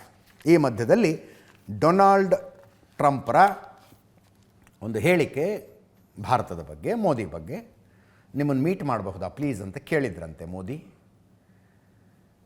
ಅಲ್ಲಿಂದ ಅಮೇರಿಕದಿಂದ ಅಪಾಚೆ ಹೆಲಿಕಾಪ್ಟರ್ಗಳನ್ನು ಭಾರತ ಖರೀದಿ ಮಾಡಿತು. ಅಗ್ರಿಮೆಂಟ್ ಆಗಿತ್ತು, ಬೇಗ ಡೆಲಿವರಿ ಕೊಡಲಿಲ್ಲ ಅವರು. ಮೋದಿ ಅವರು ಕೇಳಿದ್ರಂತೆ, ಲೇಟ್ ಆಗ್ತಾಯಿದೆ, ಸ್ವಲ್ಪ ಬೇಗ ಕೊಡಬಹುದಾ ಅಂತ ಕೇಳಿದ್ರಂತೆ. ಅದನ್ನು ಡೊನಾಲ್ಡ್ ಟ್ರಂಪ್ ಇವತ್ತು ಪ್ರಸ್ತಾಪ ಮಾಡಿದ್ದಾರೆ. ಮೋದಿ ನನ್ನ ಒಳ್ಳೆ ಫ್ರೆಂಡು, ಬಟ್ ಹೀಗೆಲ್ಲ ಅಂದಿದ್ರು ಅಂತ. ಪ್ರಪಂಚದ ಬಲಿಷ್ಠ ದೇಶವೊಂದರ ಅಧ್ಯಕ್ಷರು ಮಾತನಾಡುವ ರೀತಿ ಇದು.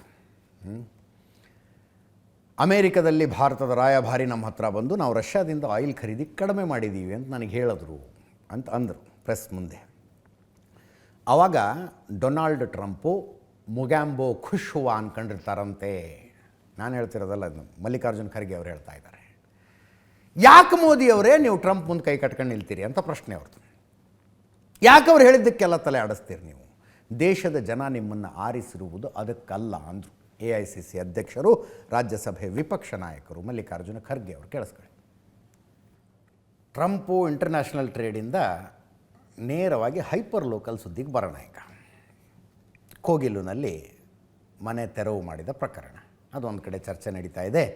161 ನಿರಾಶ್ರಿತರಲ್ಲ, ಒತ್ತುವರಿದಾರರ ಪೈಕಿ 26 ಜನ ಅರ್ಹರು ಅಂತ ಗುರುತಿಸಲಾಗಿದೆ. ಅದೊಂದಾಗಿದೆ. ಇವತ್ತು ಥಣಿಸಂದ್ರದಲ್ಲಿ ಈ ರೀತಿಯಾದಂಥ ಇವ್ಯಾಕ್ಯುವೇಷನ್ ನಡೀತು. ಇವ್ಯಾಕ್ಯುವೇಷನಲ್ಲಿ ಏನಂತಾರೆ ಅದಕ್ಕೆ, ಅಕ್ರಮ ಒತ್ತುವರಿ ತೆರವು ಕಾರ್ಯಾಚರಣೆ ನಡೀತು. ಅಕ್ರಮ ಒತ್ತುವರಿ ತೆರವು ಕಾರ್ಯಾಚರಣೆ ನೋಡ್ರಿ. ಕೋಗಿಲುನಲ್ಲಿ ಅವರು ಸರ್ಕಾರಿ ಜಾಗದಲ್ಲಿ ಮನೆ ಕಟ್ಕೊಂಡಿದ್ರು. ಅವರ ಹತ್ರ ಈ ಜಾಗ ತಮ್ಮದು ಅನ್ನುವುದಕ್ಕೆ ಇಷ್ಟು ಸಾಕ್ಷಿ ಕೂಡ, ಒಂದು ಪ್ರೂಫ್ ಕೂಡ ಇರಲಿಲ್ಲ. ಥಣಿಸಂದ್ರದ್ದು ಹಂಗಲ್ಲ ಪಾಪ. ಥಣಿಸಂದ್ರದಲ್ಲಿ ಜನ ಇವರ ಹತ್ರ ಮನೆ ಕಟ್ಟಿಸ್ಕೊಂಡಿದ್ದಕ್ಕೆ ಸರ್ಕಾರ ಟ್ಯಾಕ್ಸ್ ತಗೊಂಡಿದೆ. ಈ ಖಾತೆ ಮಾಡಿಕೊಟ್ಟಿದ್ದಾರೆ ಇವರಿಗೆ, ಟ್ಯಾಕ್ಸ್ ಕಟ್ಟಿದ್ದಾರೆ, ವಾಟರ್ ಕನೆಕ್ಷನ್ ಇದೆ ಇವರಿಗೆ, ಮನೆ ಕರೆಂಟ್ ಕೊಟ್ಟಿದ್ದಾರೆ. ಅಲ್ಲಿ ಅಟ್ಲೀಸ್ಟ್ ಕೋಗಿಲುನಲ್ಲಿ ಟೆಂಪ್ರರಿ ಸಿಮೆಂಟ್ ಬ್ಲಾಕ್ ಕಟ್ಕೊಂಡು ಮೇಲೆ ತಗಣಿ ಶೀಟ್ ಹಾಕೊಂಡಿದ್ರು, ಜಿಂಕ್ ಶೀಟ್ ಹಾಕೊಂಡಿದ್ರು. ಇಲ್ಲಿ ಹಂಗಲ್ಲ, ಪಕ್ಕಾ ಮನೆಗಳು. ನೋಟಿಸ್ ಬಂದ್ಬಿಡ್ತು ಇವ್ರಿಗೆ, ಗೌರ್ಮೆಂಟ್ ಜಾಗದಲ್ಲಿ ಕಟ್ಕೊಂಡಿದ್ದೀರಿ ನೀವು ಅಂತ, ಗೌರ್ಮೆಂಟ್ ಜಾಗದಲ್ಲಿ ಕಟ್ಕೊಂಡಿದ್ದೀರಿ ಅಂತ. ಇದು ಗೌರ್ಮೆಂಟ್ ಜಾಗ ಅನ್ನೋದಾದ್ರೆ ಇದಕ್ಕೆ ಈ ಖಾತಾ ಮಾಡಿಕೊಟ್ಟ ಪುಣ್ಯಾತ್ಮನನ್ನು ನಡುಬೀದಿಗೆ ಕರ್ಕೊಂಡು ಬಂದು ಸನ್ಮಾನ ಮಾಡಬೇಕೋ ಮಾಡಬಾರ್ದು ಕೇಳ್ತಾ ಇದ್ದೀನಿ ಪ್ರಶ್ನೆ ನಾನು. ಇವ್ರಿಗೆ ಈ ಖಾತಾ ಮಾಡಿಕೊಟ್ಟವನನ್ನು ಏನು ಮಾಡಬೇಕು? ಇವರಿಂದ ಟ್ಯಾಕ್ಸ್ ಕಟ್ಟಿಸ್ಕೊಂಡವನನ್ನು ಏನು ಮಾಡಬೇಕು? ನೋಡಿ, ಅಲ್ಲಿ ಕೋಗಿಲುನಲ್ಲಿ ಮನೆ ಒತ್ತುವರಿಗಳನ್ನು, ಸರ್ಕಾರಿ ಜಾಗದ ಒತ್ತುವರಿ ತೆರವು ಮಾಡಿದ್ರೆ ಪಿಣರಾಯಿ ವಿಜಯನ್ ಟ್ವೀಟ್ ಮಾಡಿದ್ರು, ಓ ನೋಡ್ರಿ ಹೆಂಗೆ ಮುಸ್ಲಿಮರ ಜೊತೆ ನಡ್ಕೊಳ್ತಾ ಇದ್ದಾರೆ ಅಂತ. ಇಲ್ಲೂ ಮುಸ್ಲಿಮರೇ ಇರೋದು, ಮುಸ್ಲಿಮರೇ ಇದ್ದಾರೆ. ಇಲ್ಲೂ ಗೋಳಾಡ್ತಿದ್ದಾರೆ ಅವರು, ಡಾಕ್ಯುಮೆಂಟ್ ಇಟ್ಕೊಂಡು ನಮ್ಮ ಮನೆಗಳಿಗೆ ನಮ್ಮ ಹತ್ರ ಡಾಕ್ಯುಮೆಂಟ್ ಇದೆ ಸ್ವಾಮಿ ಅಂತ. ಒಬ್ಬ ಅಂತೂ ಮಗಳ ಮದುವೆಗೆ ಅಂತ ಮಾಡಿಸಿಟ್ಟಿದ್ದ ಚಿನ್ನ, ಮನೇಲಿ ಚಿನ್ನ ಮಾಡಿಸಿಟ್ಟಿರ್ತಾರೆ ಅಪ್ಪ ಅಮ್ಮ ಆದವರು, ಒಳ್ಳೆ ರೇಟಿಗೆ ಬಿಲ್ಡಿಂಗ್ ಬಂತು ಅಂತ ಅಷ್ಟು ಚಿನ್ನ ಮಾರಿ ತಗೊಂಡಿದ್ದು. 4 ಫ್ಲೋರಿನ ಮನೆ ಇದೆ ಇಲ್ಲಿ. ಇದು ಮಗಳ ಮದುವೆಗೆ ಮಾಡಿಸಿಟ್ಟಿದ್ದ ಒಡವೆಯನ್ನು ಮಾರಿ ತೆಗೆದುಕೊಂಡಂಥ ಮನೆ. ಈ ಮನೆ ಕೆಡವುತ್ತೀವಿ ಅಂತ ಬಂದುಬಿಟ್ಟಿದ್ದಾರೆ. ಈಗ ಬುಲ್ಡೋಸರ್ ಇಟ್ಕೊಂಡು ಕೆಡವುತ್ತೀವಿ ಅಂತ ಬಂದುಬಿಟ್ಟಿದ್ದಾರೆ. ಮಾತಾಡಿದ್ದಾರೆ ನೋಡಿ, ಕೇಳಿಸ್ಕೊಳ್ಳಿ. ಅವರು ನಮಗೊಂದು ನೋಟಿಸ್ ಕೊಟ್ಟಿಲ್ಲ, ನಮಗೊಂದು ಇನ್ಫಾರ್ಮೇಷನ್ ಕೊಟ್ಟಿಲ್ಲ, ಇದ್ದಕ್ಕಿದ್ದಾಗೆ ಬಂದು ಗೇಟು ಕೊಟ್ಟು ನಮಗೊಂದು ನೋಟಿಸ್ ಕೊಟ್ಟಿಲ್ಲ, ನಮಗೊಂದು ಇನ್ಫಾರ್ಮೇಷನ್ ಕೊಟ್ಟಿಲ್ಲ, ಇದ್ದಕ್ಕಿದ್ದಾಗೆ ಬಂದು ಗೇಟು ಕೊಡೋದು ಇವರು. ನೀವು 5 ನಿಮಿಷ ಟೈಮ್ ಕೊಡ್ತೀವಿ, ಎಲ್ಲ ಸಾಮಾನು ಹೊರಗಡೆ ಹಾಕಿ ಅಂತ ಹೇಳ್ಬಿಟ್ರು. ನಾವು ಎಲ್ಲಿಗೆ ಹೋಗ್ಬೇಕು ಸರ್? ನಾವು ತೊಗೊಂಡು 3 ತಿಂಗಳಾಗಿದೆ ಮನೆ. ನಾವು ಎಲ್ಲ ಡಾಕ್ಯುಮೆಂಟ್ ಕೂಡ ಪರ್ಫೆಕ್ಟ್ ಆಗಿದೆ ನಮ್ಮ ಹತ್ರ. ಒಂದು ನೋಟಿಸ್ ಇಲ್ಲ, ಒಂದು ಇನ್ಫಾರ್ಮೇಷನ್ ಇಲ್ಲ. ಇದಕ್ಕಿದ್ದಂಗೆ ಬಂದು ಇವ್ರು BDAನವರು ನೀವು ಮನೆ ಖಾಲಿ ಮಾಡಿ BDA ಜಾಗ ಅಂದ್ಬಿಟ್ರೆ ನಾವು ಎಲ್ಲಿಗೆ ಹೋಗಬೇಕು? ಮದುವೆ ಮಾಡೋಣ ಅಂತ ಇದ್ದದ್ದು, ಅದನ್ನು ಒಡವೆ ನಾವೆಲ್ಲ ಇಟ್ಬಿಟ್ಟು ಸ್ಟೇ ಮಾಡಿಬಿಟ್ಟು ಬರೋ ವರ್ಷ ಮಾಡೋಣ, ಮನೆ ಮಾಡ್ಕೊಳ್ಳೋಣ ಅಂದ್ಬಿಟ್ಟು ಮನೆ ತೊಗೊಂಡಿದ್ದು. 54 lakhs ಆಗಿರೋದು, ಸಾರಿ 54 lakhs rupees ಹಾಕಿದ್ದೀವಿ. ನಾನು ಡ್ರೈವರ್ ಕೆಲಸ ಮಾಡೋದು, ನನ್ನ ಮಗಳು ಗಾರ್ಮೆಂಟ್ಸ್ಗೆ ಹೋಗ್ತಾರೆ. ನಾವು ಎಲ್ಲಿಗೆ ಹೋಗ್ಬೇಕು ಹೇಳಿ? ರೋಡಿಗೆ ಹೋಗಲ್ಲ ನಾವು. ಇಲ್ಲೇನಾದರೂ ಹೆಚ್ಚು ಕಡಿಮೆ ಅವರು ಏನಾದ್ರು ಬುಲ್ಡೇಸರ್ ಓಡಿಸಿದ್ರೆ ನಮ್ಮ ಹೆಣದ ಮೇಲೆ ಓಡಿಸ್ಬೇಕು ಅವರು. ಇವಾಗ ನೋಟಿಸ್ ಬಂದಿಲ್ಲ, ಏನು ಬಂದಿಲ್ಲ. ಬೆಳಗ್ಗೆ ಬಂದ್ಬಿಟ್ಟು ಇವಾಗ ಎಷ್ಟು ರಿಕ್ವೆಸ್ಟ್ 7 ದಿನ ಟೈಮ್ ಕೊಡು, ಏನು ಮಾಡೋಣ, ಇಲ್ಲಮ್ಮ ಟೈಮ್ ಇಲ್ಲ, ನಾನು ಡೆಮಾಲಿಷನ್ ಮಾಡಿಬಿಟ್ಟು ಏನು ಮಾಡಬೇಕು ಸರ್. ಯಜಮಾನು ನಾನು ಹಾರ್ಟ್ ಪೇಷಂಟ್ ಇದೆ, ಏನು ಮಾಡಬೇಕು ಎಲ್ಲ ತೋರಿಸ್ರೆ ಇಲ್ಲ ಆರ್ಡರ್ ಬಂದ್ರಲ್ಲ ನಿಮ್ಮದು ಏನಿಲ್ಲಮ್ಮ ಬಿಲ್ಡಿಂಗ್ ಎಲ್ಲ ಹೊಡಿತಾ ಇದೆ, ನಾನು ಏನು ಮಾಡೋದಕ್ಕೆ ಆಗಲ್ಲ ಅಂತಾರೆ. 10 ವರ್ಷ ಆಯಿತು ಮನೆ ತಗೊಂಡು. ನೋಡಿ ಮೇಡಮ್, ಇಲ್ಲಿ ಈ ಜಾಗ ಇದೆ ಏನಿದೆ ಸರ್ವೆ ನಂಬರು, ಇದು ಪಕ್ಕನೇ DK ಶಿವಕುಮಾರ್ ಅವ್ರದ್ದು ಸುಮಾರು 5 ರಿಂದ 6 ಎಕರೆ ಜಮೀನಿದೆ. ಅವರು ಅಲ್ಲಿಂದ ಸುಮಾರು 100 ಅಡಿ 13 ಎಕರೆ ಸುಮಾರು 100 ಅಡಿ ರೋಡ್ ಅವರು ಇದು ಮಾಡ್ತಾವ್ರಲ್ಲಿ, ಎಂಕ್ರೋಚ್ಮೆಂಟ್ ಮಾಡಿಬಿಟ್ಟು ರೋಡ್ ಮಾಡ್ತಾವ್ರಲ್ಲಿ ಇದಕ್ಕೆ ಹೆಬ್ಬಾಳಿಗೆ ಕನೆಕ್ಟ್ ಮಾಡೋಕ್ಕೆ. ಇದೆಲ್ಲ ಏನಂದರೆ ಈ ಪೊಲಿಟಿಕಲ್ ಜನರದ್ದೇ ಆಟ ಇದು. ಎಲ್ಲ ಆಟ ಯಾರ್ದಂದರೆ ಇಲ್ಲಿ ಪೊಲಿಟಿಕಲ್ ಏನು ಲೀಡರ್ಸ್ ಇದ್ದಾರೆ ಅವ್ರ ಜಾಗ ಸೇಫ್ಟಿ ಮಾಡಿಕೊಂಡು ಒಳ್ಳೆ ಒಂದು ಅವರು ರೇಟ್ ಬರಬೇಕಂತ ಅಷ್ಟೇ ಆಗ್ತಿರೋದು ಗೇಮ್ ಮೇಡ. ಅದು ಬಿಟ್ಟು ಯಾವುದೂ ಇಲ್ಲ. ಇಡೀ ಸಮುದಾಯ ನಮ್ದು 98% ಕಾಂಗ್ರೆಸ್ಗೆ ಓಟಾಗಿ ಗೆಲ್ಸ್ಕೊಟ್ಟಿರೋದು. ಆ ಸಮುದಾಯಕ್ಕೆ ಇವರು ದ್ರೋಹ ಮಾಡ್ತಾ ಇದ್ದಾರೆ. ಬೇರೆ ಇಲ್ಲಿಲ್ಲ, ಮೊನ್ನೆನೇ ನೋಡಿರ್ಬೋದು ನೀವು, ಫಕೀರ್ ಲೇಔಟ್ ಅಂತ ಕೋಗಿಲ್ ಲೇಔಟಲ್ಲಿ ಸುಮಾರು 300 ಮನೆ ಧ್ವಂಸ ಮಾಡವ್ರೆ. ಇಲ್ಲಿವರೆಗೂ ಅಲ್ಲಿ ಬೇಸಿಕ್ ಏನು ಫೆಸಿಲಿಟೀಸ್ ಬೇಕು ಅವ್ರಿಗೆ, ನೀರು, ಊಟ, ಅವ್ರು ಇರೋಕ್ಕೆ ಒಂದು ಶೆಲ್ಟ್ರು ಏನು ವ್ಯವಸ್ಥೆನೇ ಮಾಡಿಕೊಟ್ಟಿಲ್ಲ. ಏನು ಮಾತಾಡಿದ್ರು ಏನು ಬಂತು? ಪಿಣರಾಯಿ ವಿಜಯನ್ ಅವ್ರಿಗೆ ಹೇಳ್ರಿ, ಇನ್ನೂ ಕೇರಳದಲ್ಲಿ ಎಲೆಕ್ಷನ್ ಮುಗಿದಿಲ್ಲ. ಕೇರಳದಲ್ಲಿ ಎಲೆಕ್ಷನ್ ಮುಗಿದಿಲ್ಲ, ಸನ್ನಿವೇಶ ಸೇಮ್ ಇದೆ. ಅವರೊಂದು ಟ್ವೀಟ್ ಮಾಡಿದ್ರೆ ಮತ್ತೆ ನಾಳೆ ಬೆಳಗ್ಗೆ ಸರ್ಕಾರ ನಿಮ್ಮ ಮನೆ ಮುಂದಿರುತ್ತಪ್ಪ. ಸರ್ಕಾರ ಮನೆ ಮುಂದಿರುತ್ತೆ, ಎಲ್ಲ ವ್ಯವಸ್ಥೆಗಳಾಗ್ತವೆ, ಪರ್ಯಾಯವಾಗಿ ಮನೆಗಳು ಸಿಗ್ತವೆ. ಹೇಳಿ ಒಂದು ಪಿಣರಾಯಿ ವಿಜಯನ್ ಅವ್ರಿಗೆ. ಈ ಮಧ್ಯದಲ್ಲಿ ಕೋಗಿಲುನಲ್ಲಿ ಮನೆ ಕಳ್ಕೊಂಡಿದ್ರಲ್ಲ, ಮನೆ ಅದು ಕರೆಕ್ಟಾಗಿ ಏನು ಒತ್ತುವರಿದಾರರು ಸರ್ಕಾರಿ ಜಾಗದಲ್ಲಿ ಮನೆ ಕಟ್ಕೊಂಡು ಆ ಮನೆಯನ್ನು ಆ ಮನೆಗಳನ್ನು ಬಿಡಿಸಿ ಸರ್ಕಾರ ಏನು ತನ್ನ ಜಾಗ ವಾಪಸ್ ತಗೊಂತಲ್ಲ. 161 ಮನೆಗಳು, 161 ಕುಟುಂಬಗಳು.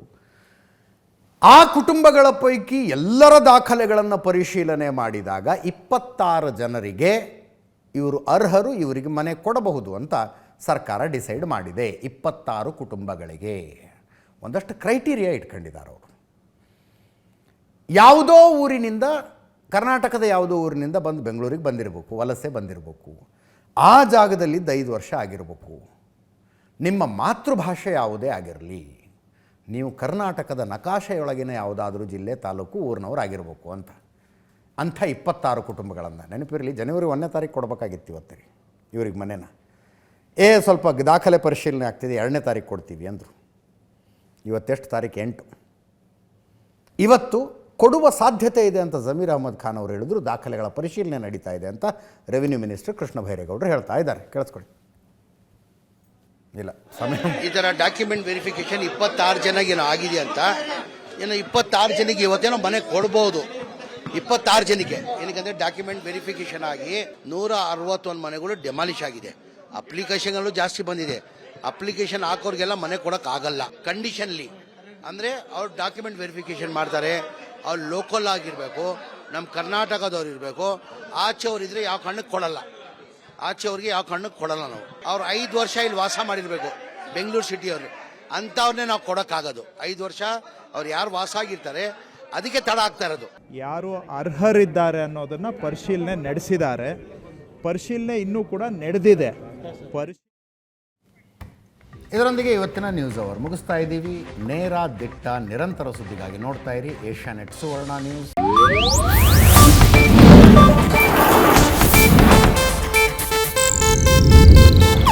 ಇದು ಏಷ್ಯಾನೆಟ್ ನ್ಯೂಸ್ ನೆಟ್ವರ್ಕ್ ಪ್ರಸ್ತುತಿ.